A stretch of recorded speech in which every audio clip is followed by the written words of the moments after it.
یہ بعض اوقات نبی کریم صلی اللہ علیہ وسلم کے نام اقدس کے ساتھ صلی اللہ علیہ وسلم لکھا جاتا ہے، تو کیا اس پہ پورے اعراب بھی لگانا ضروری ہوتے ہیں؟ دیکھیں، کوئی لکھنا بھی کوئی فرض یا واجب نہیں ہے. اگر آپ زبان سے کہہ دیتی ہیں جیسے محمد لکھا اور پھر صلی اللہ علیہ وسلم کہہ دیا، یہ بھی کافی ہے.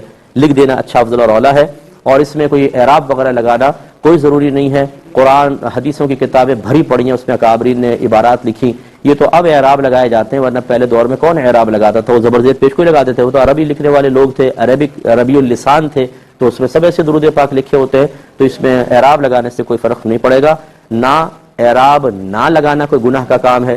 لگانا چاہیں لگا دیں، نہیں لگانا چاہیں تو کوئی گناہ نہیں. ہاں، درود شریف لکھ دینا اچھا ہوتا ہے، وہ لکھ دیجئے.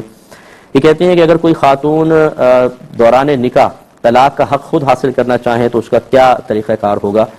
دیکھیں، ابھی نکاح ہوا نہیں، طلاق کی باتیں پہلے شروع کر دی. اللہ تعالیٰ رحم فرمائے ہماری حالتوں پر کہ ہم لوگ مطلب ہے کہ ملاپ کی بات تو بعد میں ہوگی، پہلے جدائی کی بات کر لیں، پہلے ہی بدمزگیاں پیدا کر دیں اس نکاح کی محفل کے اندر. اور منحوس لفظ جو طلاق ہے، جس کو حلال چیزوں میں سب سے زیادہ مبغوض جو اللہ کی بارگاہ میں ہے وہ طلاق ہے، تو اس کو پہلے ذکر کر دیں. تو ایسی مصیبت کون سی پڑی ہے؟ اگر آپ یہ سمجھتی ہے کہ طلاق کا عورت کو مل جائے گا تو مرد کا ہر حق سلب ہو جاتا ہے، ایسا نہیں ہے. اگر وہ تینوں طلاقوں کا حق دے دے اور دینے کے بعد کہ میں نے تجھے تینوں طلاقیں دی، فوراً واقع ہو جائیں گی.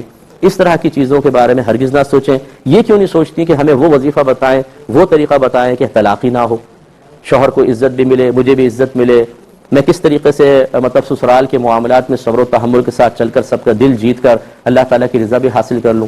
تو یہ مطلب یہ کہ ہمارا مشورہ ہے کہ اس قسم کی باتوں پہ توجہ نہ کریں. یہ لوگ کہتے ہیں کہ حق لے لو طلاق کا تاکہ تمہیں پروٹیکشن حاصل ہو، کبھی اگر تمہیں تنگ کرے اور طلاق نہ دینا چاہے تم اپنا حق استعمال کر لینا. لیکن یہ نہیں سوچتے کہ اس کے کتنے منفی اثرات طبیعتوں پر، اذہان پر منتقل ہوں گے.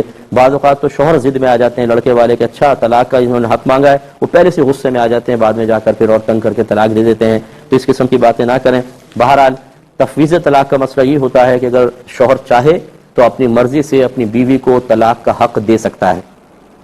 اب اگر اس نے دوام والے الفاظ نہیں کہے تھے، دوام کا مطلب تو جب چاہے اپنے آپ کو طلاق، میں تجھے پوری زندگی کے لیے حق دیتا ہوں کہ تو اپنے آپ کو طلاق دے لے، یہ دوام کے الفاظ ہیں. اگر ایسا نہیں ہے، بس یہ کہا میں نے تجھے طلاق کا حق دیا، تو یاد رکھیں کہ یہ اسی مجلس اور محفل تک مقید رہے گا. جیسے ہی انہوں نے کھایا پیا اٹھ کر چل پڑے، کوئی دنیاوی بات کر لی، یہ حق ساقط ہو گیا.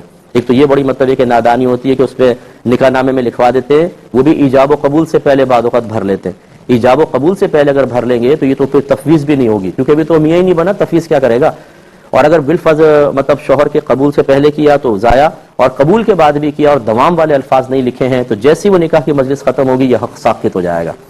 تو اس لیے اگر فرض کریں بہت زیادہ شوق ہو رہا ہو کسی کو کہ ہمیں حق طلاق تفویض کیا جائے، تو اس کا طریقہ پھر یہ ہوگا کہ ایسے الفاظ لکھوائیں، وہ بھی ایجاب کے بعد، کہ میں حق دیتا ہوں اپنی زوجہ کو طلاق دینے کا حق دیتا ہوں کہ پوری زندگی میں جب چاہے یہ اپنے آپ کو 1 یا 2 یا 3 جتنا حق دینا چاہیں طلاق دے سکتی ہے.